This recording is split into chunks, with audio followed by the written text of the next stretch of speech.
Students, आज हम सभी लोग एक और स्टोरी की प्रैक्टिस करने जा रहे हैं। स्टोरी का ट्रांसलेशन करना हमारे इंग्लिश ग्रामर का सबसे इम्पॉर्टेंट फेज होता है। हम लोग बोर्ड एग्जाम्स की स्टोरियों का अभ्यास करके ये जानने की कोशिश करेंगे कि बोर्ड परीक्षा में किस तरह की स्टोरीज हमको ट्रांसलेट करने के लिए दी जाती हैं और हम आज की डेट में उनको कितना अच्छे से बना सकते हैं। तो चलिए हम लोग अपनी लर्निंग स्क्रीन की ओर आते हैं और आज की इस स्टोरी को सीखना शुरू करते हैं। आज हम लोग जिस स्टोरी को इंग्लिश में ट्रांसलेट करने जा रहे हैं यह सन 2016 की बोर्ड परीक्षा में आ चुकी है। तो चलिए हम लोग इसको सावधानी पूर्वक बनाते हैं। हमारा पहला वाक्य है, भारत एक कृषि प्रधान देश है। इस वाक्य में कुछ बताया गया है, इसमें कोई कार्य नहीं हो रहा है। तो चलिए हम लोग इस वाक्य को ट्रांसलेट करते हैं। इसमें भारत इसका सब्जेक्ट है और सबसे अंत में आ जाते हैं वर्ब के लिए। है के पीछे लिखा हुआ है देश। देश शब्द होता है नाउन, इसलिए वर्ब हमारी केवल इतनी ही है। तो अब इसको ट्रांसलेट करते हैं। भारत को हम लोग लिखेंगे INDIA, इंडिया। वर्ब लिख देंगे इज। अब अपने ऑब्जेक्ट पर आते हैं। एक कृषि प्रधान देश। कृषि प्रधान को कहते हैं एग्रीकल्चरल, देश को कहते हैं कंट्री। एक, अब क्योंकि एग्रीकल्चरल का पहला अक्षर ए है इसलिए एक के लिए हम यहाँ पर एन का इस्तेमाल करेंगे। तो हम कहेंगे an agricultural, AGRICULTURAL, agricultural country, COUNTRY, country. और ये सेंटेंस हमारा बन गया, India is an agricultural country. हमारा अगला वाक्य है, इस देश की आबादी का लगभग 80% कृषि पर आधारित है। हम सबसे पहले वर्ब की ओर भागते हैं। अंत में लिखा हुआ है के पीछे लिखा है आधारित। दोनों शब्द मिल जाएंगे, आधारित है। आधारित है तो क्या, वो हम देखते हैं। सबसे स्टार्टिंग में लिखा हुआ है, इस देश की आबादी का लगभग 80%। जब हम कोई सब्जेक्ट तलाश करते हैं तब हम ये देखते हैं कि कहां पर उस शब्द का एक पूर्ण अर्थ बन रहा है। जैसे अगर हम इसको पढ़ें और हम कहें कि इस देश की, तो ये पूरा अर्थ नहीं दे रहा है, अभी कुछ और है आगे। तो इस देश की आबादी का, अब का लग गया, इसका मतलब कुछ और आगे जुड़ा है। तो कहा गया लगभग, क्या लगभग 80%। तो इतने का पूरा एक अर्थ बन गया कि इस देश की आबादी का लगभग 80%। तब हमारा जवाब बनता है कि आधारित है, यानी हमारा इतना सब्जेक्ट हुआ और इसीलिए हमने इसको अंडरलाइन कर रखा है पहले से। तो चलिए अब हम इस सब्जेक्ट को इंग्लिश में ट्रांसलेट करते हैं। ट्रांसलेशन में हम अक्सर देखते हैं कि हम पीछे की तरफ से कार्य करते हैं, यानी जैसे प्रीपोजिशन है का, जैसे प्रीपोजिशन है की, तो हम इनसे इनको टुकड़ों में बांट लेंगे। तो हमारा अंतिम टुकड़ा बना लगभग 80%। तो हम इसको सबसे पहले लिख दें। तो हम कहेंगे ABOUT about, EIGHTY 80, PERCENT about 80%, लगभग 80%। काहे का, आबादी का। तो हम कहेंगे आबादी को इंग्लिश में पॉपुलेशन कहते हैं। तो हम लिखेंगे of the population, POPULATION, population. तो इतना हुआ, अबाउट 80% ऑफ द पॉपुलेशन, इस देश की। फिर हम ऑफ लगाएंगे क्योंकि का, के की इंग्लिश हमेशा ऑफ होती है। तो हम कहेंगे ऑफ इस देश, यानी दिस कंट्री, COUNTRY, कंट्री। अब हमारा ये सब्जेक्ट बन गया। अब हम अंत में आते हैं, है, इज। आधारित की इंग्लिश होती है बेस्ड, क्योंकि ये आधार से बना है और आधार को इंग्लिश में कहते हैं बेस। तो हम कहेंगे इज BASED, बेस्ड। काहे पर, खेती पर, तो हम आगे लिखेंगे ऑन एग्रीकल्चर, AGRICULTURE,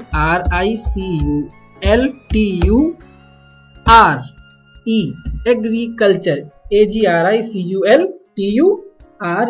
एग्रीकल्चर। तो हमारा वाक्य ये हुआ कि about 80% of the population of this country is based on agriculture. Next sentence, यह भी कहा जाता है कि इस देश की कृषि बरसात पर निर्भर है। यहां पर हम अगर ध्यान से देखें तो हमें दो वाक्य बनते नजर आते हैं। एक यह भी कहा जाता है और दूसरा कि के बाद में लिखा हुआ है इस देश की कृषि बरसात पर निर्भर है। तो इस प्रकार से हम यहां पर जब देखते हैं तो हमें दो वाक्य नजर आते हैं और बीच में की लगा हुआ है। जब इस तरह से दो वाक्य जुड़े होते हैं तो हम बीच में कंजक्शन डैट लगा देते हैं। डैट का अर्थ होता है कि। अब हम लोग इस वाक्य को बनाते हैं। हम लोग सबसे पहले बनाएंगे यह भी कहा जाता है। तो कहा जाता है, ये कोई व्यक्ति कहता नहीं है बल्कि किसी के द्वारा कहा जाता है। और जब भी कोई कार्य किसी के द्वारा किया जाता है तो वह वाक्य पैसिव वॉइस में बनता है। तो हम इस वाक्य को ऐसे बनाएंगे, यह, इसके लिए हम लिखेंगे इट। भी कहा जाता है, भी लगा है और अंत में लिखा है तो इज ALSO आल्सो मतलब भी हो गया। और सेड मतलब कहा जाता, क्योंकि पैसिव वॉइस में वर्ब की थर्ड फॉर्म का प्रयोग होता है तो हम कहेंगे said. It is also said, इतना हमारा बना। कि हम बता चुके हैं, डैट लगा देंगे। अब आते हैं अपने मेन स्टेटमेंट पर। इस देश की कृषि बरसात पर निर्भर है। निर्भर है, डिपेंडेंट, जिसे डिपेंड माने होता है निर्भर करना। तो यहां पर भी शब्द आ गया निर्भर है। क्या निर्भर है? इस देश की कृषि, इतना सब्जेक्ट हो गया हमारा। तो पहले सब्जेक्ट डैट के बाद, क्योंकि कंजक्शन के बाद हमेशा सब्जेक्ट लिखा जाता है, तो हम सब्जेक्ट रूप लिखेंगे इस देश की कृषि, the agriculture of this country. The AGRICULTURE, agriculture यानी कृषि, और ऑफ माने की, इस देश यानी this country. The agriculture of this country निर्भर है बरसात पर। तो इज डिपेंडेंट, DEPENDENT, डिपेंडेंट।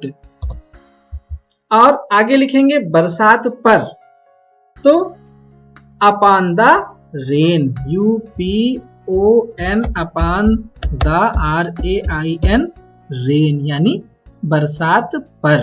तो हमारा वाक्य बन गया it is also said that, यह भी कहा जाता है कि इस देश की कृषि बरसात पर निर्भर है। The agriculture of this country is dependent upon the rain, बरसात के ऊपर। हम आते हैं अपने अगले वाक्य पर। अच्छी बरसात के अभाव में कृषि पर बुरा प्रभाव पड़ता है। अब अपना हम सब्जेक्ट और वर्ब इसमें तलाश लेते हैं। अच्छी बरसात के अभाव में लिखा हुआ है। में प्रीपोजिशन का संकेत होता है और जिसके साथ में जुड़ा होगा वो सब्जेक्ट कभी हो ही नहीं सकता, वो कॉम्प्लीमेंट होगा। उसके आगे लिखा है कृषि पर, कृषि के आगे लिखा है पर भी प्रीपोजिशन ऑन शब्द का प्रयोग करते हैं इसके लिए। तो ये भी प्रीपोजिशन यानी ये भी हमारा कॉम्प्लीमेंट ही है। उसके आगे बढ़ते हैं, बुरा प्रभाव पड़ता है। तो पड़ता है, क्या पड़ता है? बुरा प्रभाव।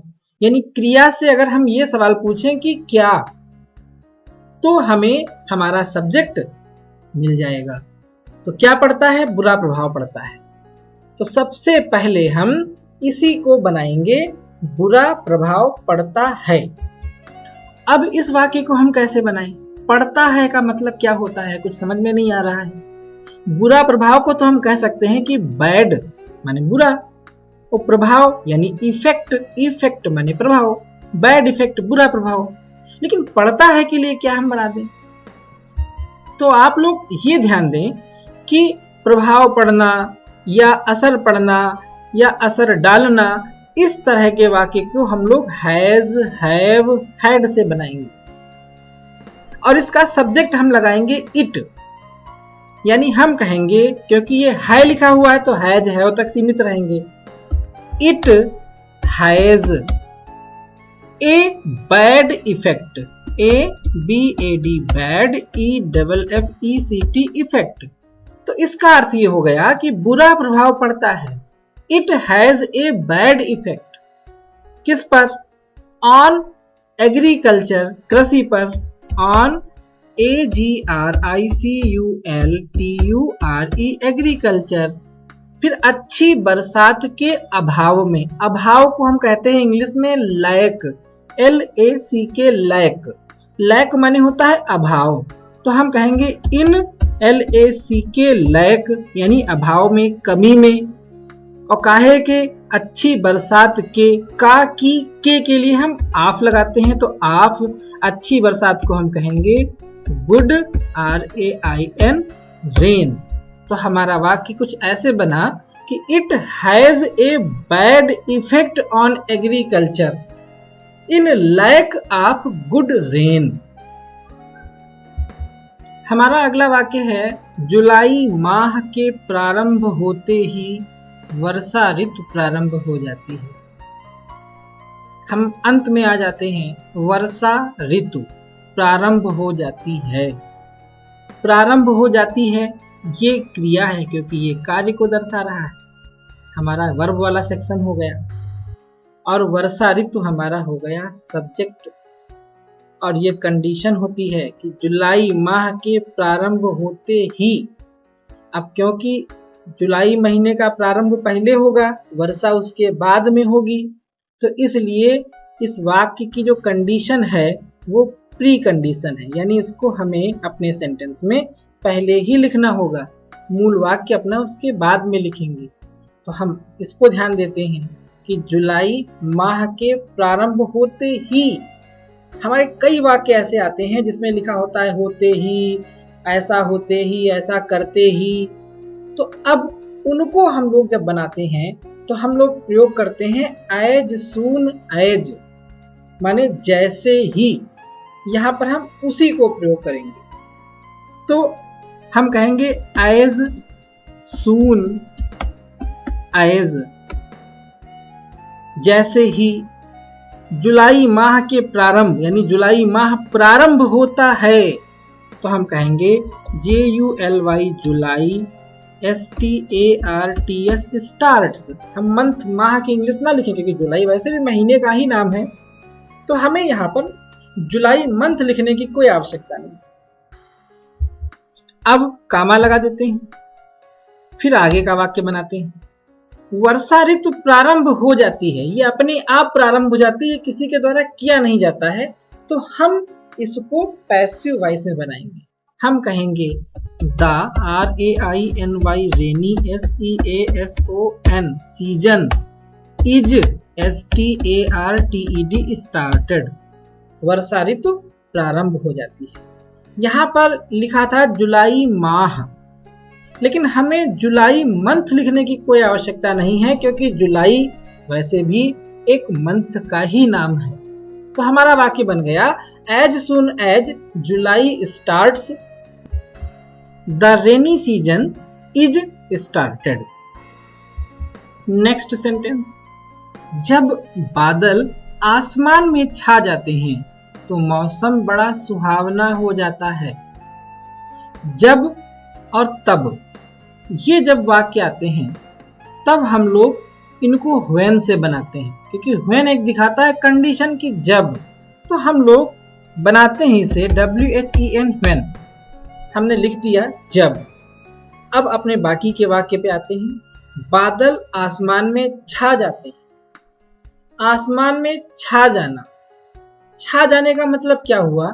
अगर हम बहुत सरल शब्दों में इसको समझें तो आसमान में जब बादल आएंगे तो हम उनको कहेंगे कि छा जाते हैं। तो हम ये इसको कह सकते हैं कि जब आसमान में बादल होते हैं, छा जाना और होना एक सेंस से एक ही चीज है। अब छाने की इंग्लिश बनाने में हमें कठिनाई आएगी, लेकिन होने की इंग्लिश लिखने में हमें कोई दिक्कत नहीं आएगी। तो हम ऐसे कह दें कि आसमान में कहीं पर किसी के होने की बात कही जा रही है, तो व्हेन देयर आर बहुवचन में कर दें। व्हेन देयर आर, जब वहां होते हैं क्या, क्लाउड्स, CLOUDS, क्लाउड्स मतलब बादल। कहाँ, आसमान में। In the sky, when there are clouds in the sky, comma लग गया। आगे हम आते हैं तो की इंग्लिश होती है कामा, तो मतलब ही नहीं है। मौसम बड़ा सुहावना हो जाता है। मौसम सब्जेक्ट है, हो जाता है वर्ब है। मौसम की इंग्लिश लिखें WEATHER, वेदर माने मौसम। हो जाता है बिकम्स, BECOMES, बिकम्स माने हो जाता है। द वेदर बिकम्स, बड़ा सुहावना, बड़ा मतलब वेरी, और सुहावना को इंग्लिश में कहते हैं प्लीजेंट। हम ब्यूटीफुल शब्द का भी इस्तेमाल कर सकते हैं, क्योंकि सुहावना का एक अर्थ यही होता है कि सुंदर, मन भावन। तो हम यहाँ पर प्लीजेंट लिख लेते हैं, PLEASENT, प्लीजेंट। प्लीजेंट माने सुहावना। इसी सहारे आप लोगों को एक नई मीनिंग याद हो जाएगी। तो हमारा वाक्य कंप्लीट हो चुका है। When there are clouds in the sky, जब आकाश में बादल होते हैं। The weather becomes very pleasant, मौसम हो जाता है बहुत सुहावना। चारों ओर हरियाली दिखाई पड़ने लगती है। चारों ओर, ऑल अराउंड, हरियाली को कहते हैं ग्रीनरी, और दिखाई पड़ने लगती है। वर्ब का स्वभाव समझिए, अगर आपको बहुत अच्छे से ट्रांसलेशन करने हैं तो। देखना तो किसी के द्वारा किया जाने वाला कार्य हुआ, लेकिन दिखाई पड़ना ये एक्टिव वॉइस नहीं है, ये पैसिव वॉइस है। हरियाली दिखाई पड़ती है या दिखाई पड़ने लगती है, एक ही कंडीशन है। तो हम इसको ऐसे बनाएंगे, हरियाली दिखाई देती है। पैसिव वॉइस में बनाएंगे, हम कहेंगे GREENERY, ग्रीनरी। इज सीन, दिखाई देती है। और चारों ओर, all AROUND, around. Greenery is seen all around, हरियाली दिखती है चारों ओर। और हमारा वाक्य कंप्लीट हो गया। नेक्स्ट सेंटेंस, मनुष्य और पशु पक्षियों में नया उत्साह आ जाता है। आप लोग एक चीज जान लीजिए, उत्साह, खुशी, दुख, तकलीफ, ये शब्द ऐसे होते हैं जो फीलिंग्स से जुड़े होते हैं। कहीं वो बड़ा खुश हो गया, वो बहुत दुखी हो गया, उसमें बड़ा उत्साह आ गया। अब उत्साह कोई व्यक्ति नहीं है जिसके लिए हम कम, केम इत्यादि का इस्तेमाल करें। तो ये फीलिंग्स के ऊपर होते हैं, और इसीलिए इनके साथ में हम फील वर्ब का प्रयोग हमेशा करेंगे।